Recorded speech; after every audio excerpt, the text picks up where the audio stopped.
Welcome back to another episode of Trekking in Politics.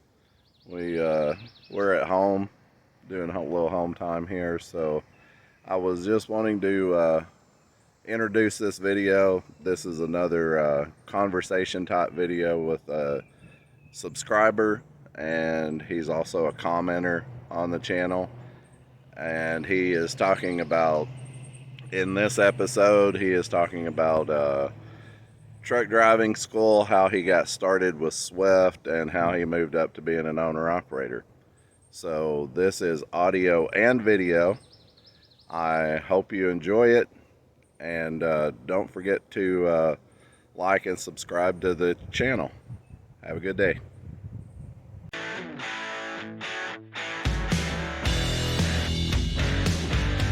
We have with us a special guest. He is a subscriber to Trekking in Politics, a commenter. He and I have spoke so many times on the videos and everything. I really like him, and he's a real good, honest guy. And conversation part two. I guess this is number two that we're having. So I'll let him introduce himself, and we'll go from there. Hey, my name is Scott. I'm an owner-operator. I own my truck and leased onto a carrier. I do flatbed freight. I've been licensed for 4 years now. Before that, as a school bus driver for 2 years, and that's about it with the what I do.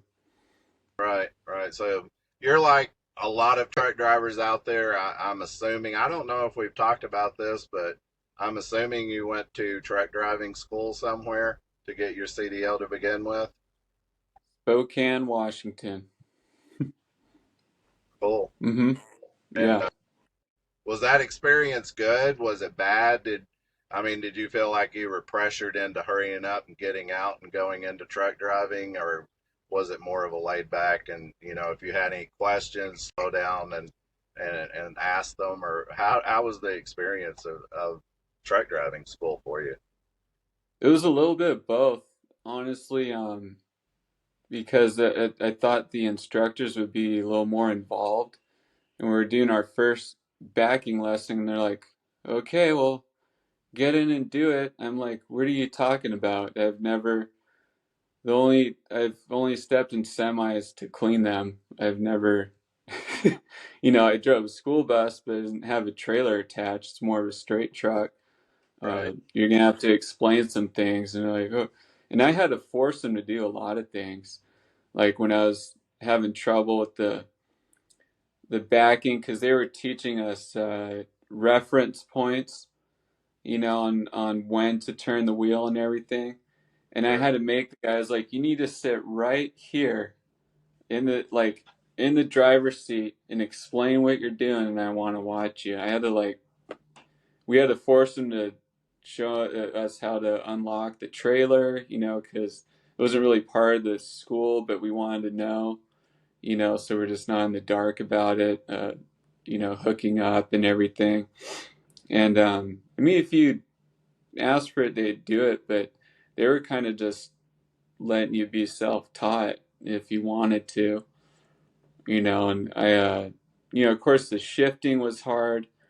My wife actually did better at that when she started a couple of years later, because she's not familiar with stick shifts, and they tell you when you've done it before in a car, you've got that muscle memory in your head of Right, clutch and everything, and it works totally different in trucks. So, with the double clutching, I would feather the first one like you're supposed to, and then the second one just it'd go all the way down the floor and it wouldn't go into gear. It's like I almost couldn't control it. It was really tough to get used to. But yeah, I passed my test first try. It was probably close, but right. yeah, I did it. So Yeah. was this through a trucking company, or was it like a boat tech or a community college or something like that? No, it was an independent school. It had three instructors. One, well, I guess the guy owned it with his wife, and there's another trucking school in the same town, and my wife went to that one. But I got in because I was looking for work after we weren't doing school anymore when COVID started. You know, it was no longer a thing.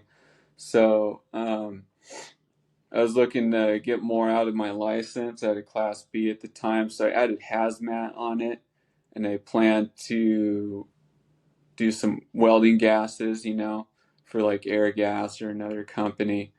And I wasn't getting hired, and I found out even though they had Class B openings, they were really looking for a Class A license that could pull both A and B trucks. They just have the Class A guys. If they needed the straight truck with the tank on it, they'd have them hop on there. So I upgraded, and I cut a deal with this business owner. He owned a food warehouse in Spokane, like near the airport in Airway Heights. He saw that I owned a cleaning business. We do that too, steam cleaning maintenance. And he said, "Hey, do you want to contract clean my warehouse?" And he was also talking about he needs a driver and stuff, and if I wanted to take him up on that because he knew I had a Class B and asked if I was looking to move forward. I said, yeah. And I said, well, I'm going to be honest with you though. I don't plan on staying in Washington. It's just not the place we want to be. And then he's starting to say like, well, yeah, I don't know how long I get out of you. I called him back and I said, I'd like to take you up on your offer again. He's like, well, how long would I get out of you? Like, would it only be a year and a half? I said, well, we've been saying now that we're gonna move for what was it that time, like 8 years? And I was like, and we're still here, you know. So I said we can cut a deal. Like I can pay you back if I fall short on the agreed amount of time, and I really don't have any problem paying it. I have the money, but I would at the same time like the opportunity if it's offered to me. So he said okay, and he put me through. I passed, and then he never even put me on the road, Wow. strangely enough. And Yeah, that's uh, a interesting thing to me to hear people's stories of how they started and where they started and everything because uh, I just think of me and and how I started. I started with MS Carriers. MS Carriers is no longer in business, so I'm okay with talking about them, but they were a great company. But you know, going through their school, it was a state uh, sanctioned school, I guess. They had to go through the state board, to get licensing and everything, but it was their school. They owned it. And mhm. man, I mean, it was like going through boot camp with them. I mean, we would start out in the morning. The instructor would show us how to shift a truck, and then for 8 hours straight, we were shifting up and shifting down. If we scratched a gear, we had to stop where we were. We were doing it on the old runway at Millington, Tennessee. It's an old military base, so we would go up and down Nice. the runway. And if we scratched a gear, he would say, "Stop, stop." We'd have to stop the truck, go back over into first gear, and go through. When we hit 10th gear, they were all 10-speed trucks. We had to downshift back down into first gear. 8 hours a day. It was so monotonous. It was so hard. And that whole school, and I've heard other people talking, and it sounded a little similar to what you were saying that, it was just like they didn't teach me anything. It wasn't like, really hard. It was just pass me through and it was hurry up, let's get through this so we can get on a truck, make you money and everything. And I don't know. I mean, I'm not saying that's for every school out there, but it seems like some schools don't don't push like MS Carriers did. I mean, there was 63 of us started, and only 30 were eligible to graduate. they eliminated half of the class while we were in class, and they Wow. would tell everybody, you just leave and come back, whenever you think you can get it straight. And I mean, it was tough. It was really hard, and I think maybe everything is getting a lot too more, a lot more relaxed nowadays. And I just It is. wonder if that has something to do, with all of the wrecks and everything that are happening too. I'd be willing to bet there are a few like accredited trucking schools that do teach you a lot, and you're actually ready to be on the road if you were sent out yourself, which I think it should be. They're just pushing them out now, and the trucking schools make a lot of money. I wish I was in a school like yours. That sounds so great because we only got 45 minutes of seat time a day, and there's like what, 6 or 8 of us or something.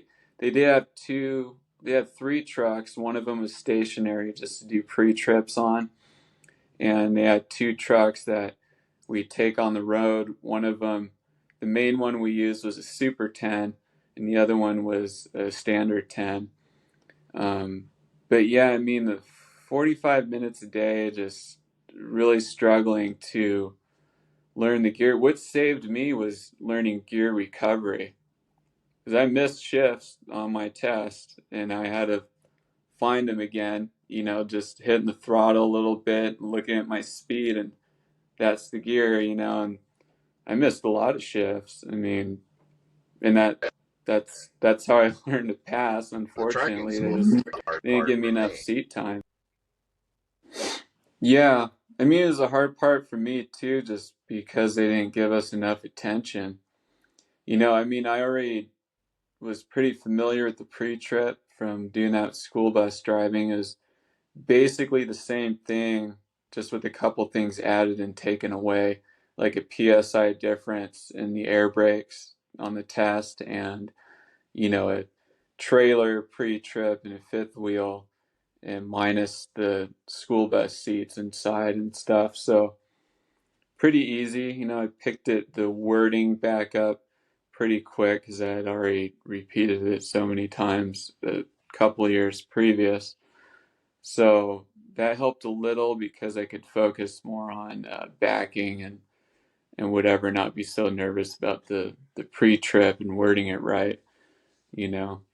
But I mean, it was hard just because I was like, man, I don't feel like I was like calculating, the counting the days down on my tests. I'm just like, I don't see this me progressing fast enough to meet the standards at the end, So I was pretty nervous, but I got by. If you don't mind me asking, we didn't ask this before we started this, but what year was that whenever you graduated? Do you care to tell that? No, not at all. It's 2020. Okay, Yeah, because like I was saying, like I had to move on from school bus driving because everybody school was out, sure. with no, and it was we couldn't predict when it was going to be back, and we were doing a few things. We were doing like food runs for charity and homework deliveries. We delivered big packets of homework. So that, I mean, that was it. We get paid a few hours, and for a while we were getting unemployment, um, which was actually pretty good, but the time for that ran out, and that, I mean, that's not what you want to be doing forever anyway. Some people But do. I was thinking maybe that you could discuss, um, like to help younger people out, that maybe Hmm. they're watching this and they know nothing about truck driving, how to do the school, how to get a CDL, how to get a job, how to do anything whatsoever.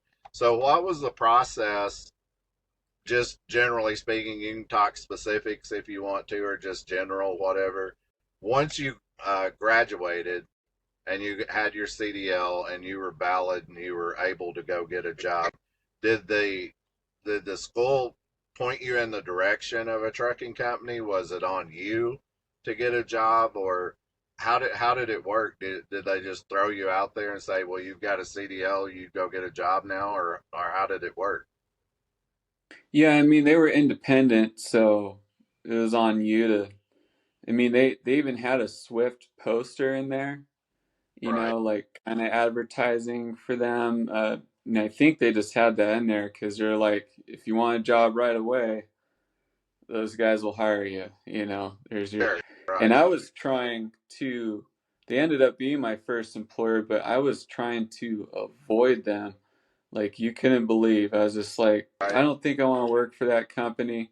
Not even knowing much about him, but I was actually, like I mentioned, supposed to work for the guy doing reefer runs for him, Sure. going to like Montana and stuff, and you never put me on the road, and he was putting me in the warehouse all the time, and then he wanted me to be his maintenance tech, and then a food safety guy. I'm like, what's the CDO for? I don't get it.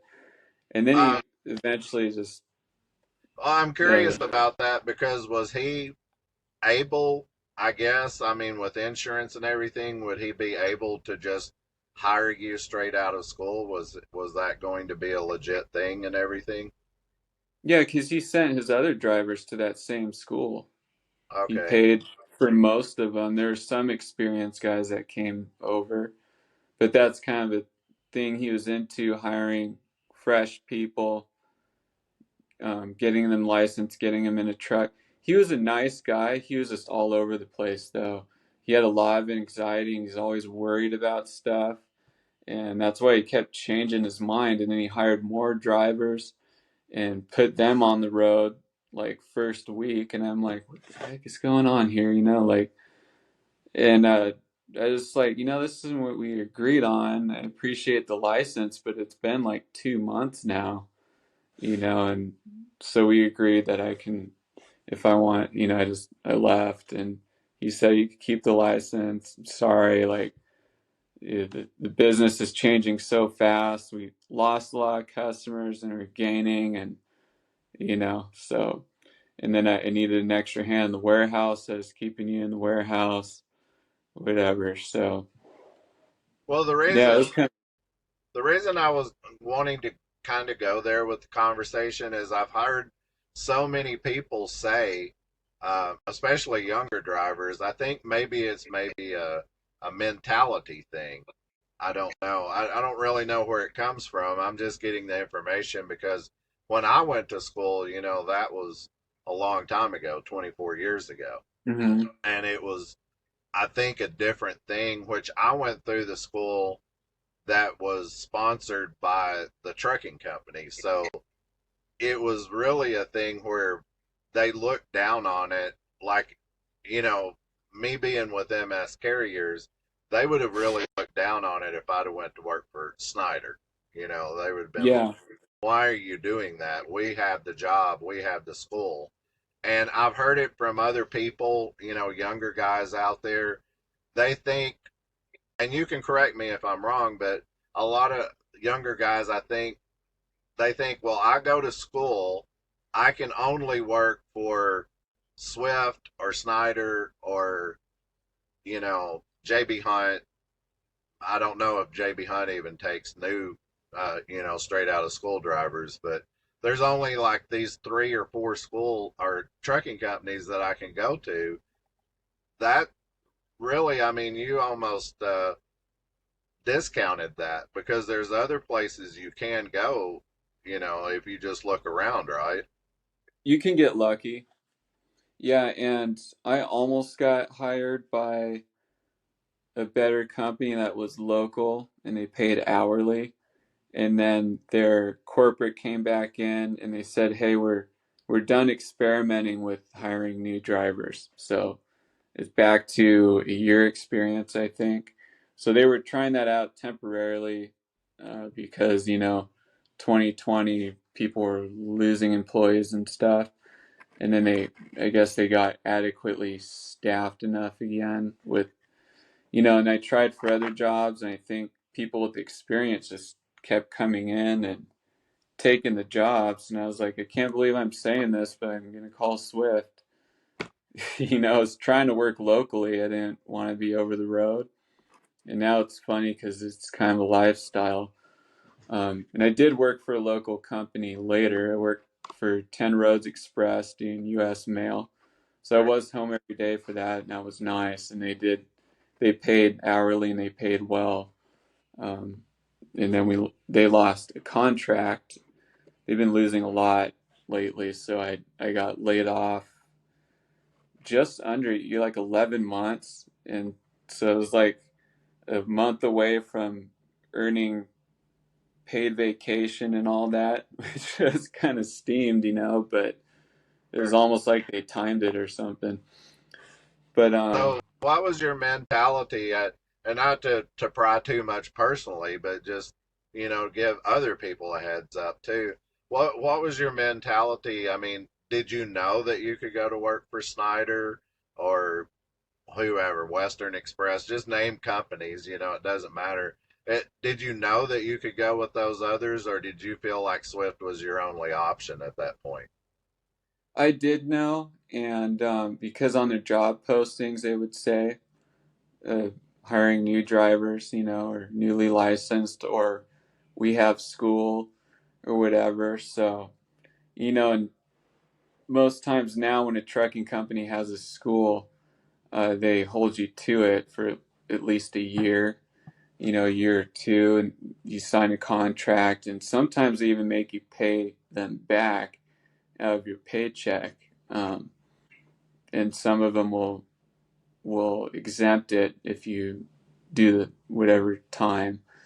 But I had my own license, so um, I actually really wanted to go on with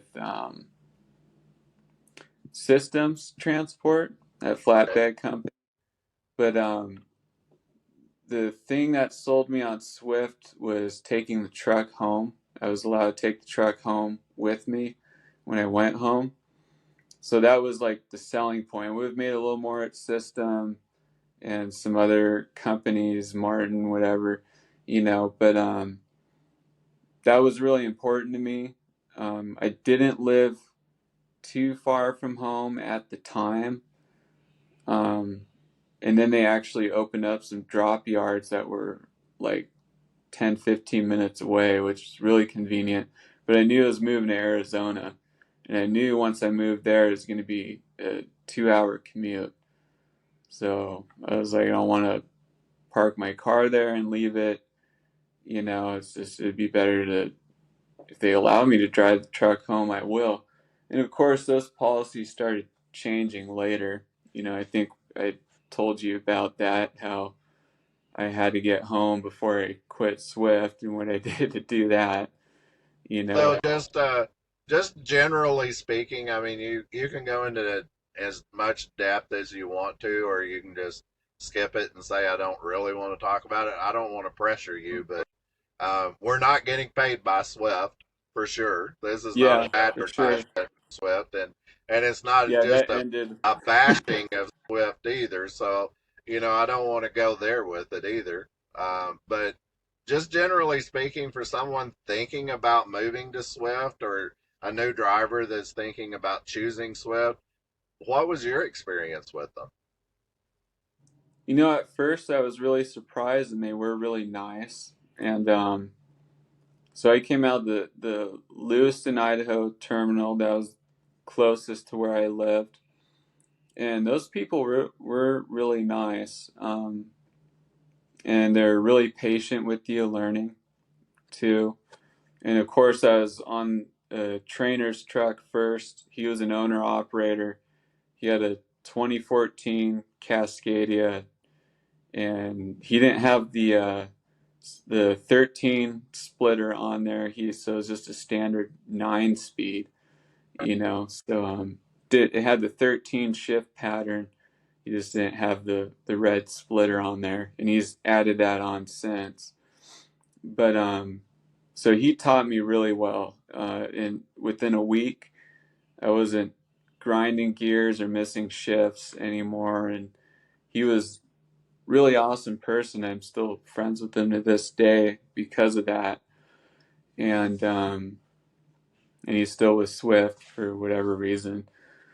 But I mean, so I think depending on the terminal, it is kind of how well you'll get treated. Like I don't think you'll get treated too well if you go to Phoenix, because those people are very hard to work with, and it's kind of ironic because that's their headquarters. Um, it sounds like some in California are right, like Europa Valley. I heard they're pretty nice, and maybe it depends on the person. Again, anyone can be decent if they want to, but like I got more time off than I earned because I think it's one of those like you get a day off for every 6 or something, and that's the rules. But they usually like, let me stay another day or two or whatever, and I I did well for them, so they did well to me. So I like the people that worked there, but like I was saying, they were also a mouthpiece for the company. So if the company was going to announce something that was undesirable, they would have to speak it to you. And sometimes you're just like, wow, I didn't expect this from you, but it started coming to realize that it's not really them talking. They have to say it because it's their job, you know. So, Life of but a I never got. corporation. I won't say which rules I broke, but I committed some fireable offenses by their standards, Sure. and they never caught on, or I don't know if they didn't catch on or they didn't want to catch on, because they were pretty lenient people, and if you're doing a good job and they didn't really bother you that much. So I mean, I didn't do anything that I would consider dangerous, but Swift has a lot of extra, they believe they go the extra mile with safety and everything, so they wouldn't be all right with some of the stuff. But So you went generally when you went from Mhm. Swift straight to owner operator, or was there some? No, no, I went, well, I wanted to. We quit. My wife and I trained my wife onto the company, and then we were team driving. We're out for 3 months, and then they told us we can only spend 5 days at home if we are going to take the truck home, and that was the last straw. So I took the truck home, pretending like I was going to stay there, because like, say I pulled a fast one, but they kind of pulled a fast one on me too. I was just, you want to play that game, fine. So when I cleaned it out, I took it back, and I told them later, that, hey, I kind of changed my mind about this. Think we're going to move on. And they're nice about it too. And they told me if I ever want to come back. And I've gotten several emails from them. They'll probably email me for the rest of my life and beyond. Right. Um, yeah, I figured out the first one was personal that I got from my old dispatcher, and it was really creepy because she said, "I see you've been looking online for jobs. Do you want to come back?" Wow. Really. I was like, "You're not even a recruiter. How did you see that? That was so weird." I thought that was so weird. But I said hi to her, and no, I was planning on starting the business, but at that time, do you remember the fuel crisis? They claimed they might run out of diesel. Sure. So Right. there was that, and we made a bad move to Phoenix, and we got out of there in like 2 weeks or 3 weeks because it was so terrible. And like this apartment we're still like in the process of taking them to court like 2 years later. But that's another story. But yeah, it didn't work for like 2 months, and so I was like, okay, like I guess I should get a job again and put the business on the back burner, make more stretch out the plans for that. So I worked for 10 Roads Express, and they were really great. I really liked it. I was home every day. I didn't fall behind on stuff at home, and I got to work on my motorcycle and stuff and not forget where I was at in the project. So, and like I mentioned, I got laid off, and then I worked for a reefer company for like 2 months. They didn't pay very well, so I left. And then I worked for a flatbed, just a very small outfit, like 4 trucks Sure. locally where I live. And he's an all right guy. He would let you have it too if you messed up, but he's a decent guy. He's very serious, and then I started having stuff going on with my family, and I told him, I said, I can't make this work and my family work. I'm sorry. I have to go. I want to give you fair notice. And so he made a deal. Have you worked till this date? Will that work for you? And I said yes. So did that. Um, and I was very grateful to him because that's where I got my flatbed experience. Sure. And I think I worked there for maybe 3 months, and then so I was kind of making plans. I was like, maybe I should do the owner operator thing now and just lease a truck, see how it goes. I'll make sure it's walk away lease. So I first called WFX, and they actually made me, it's Western Flyer.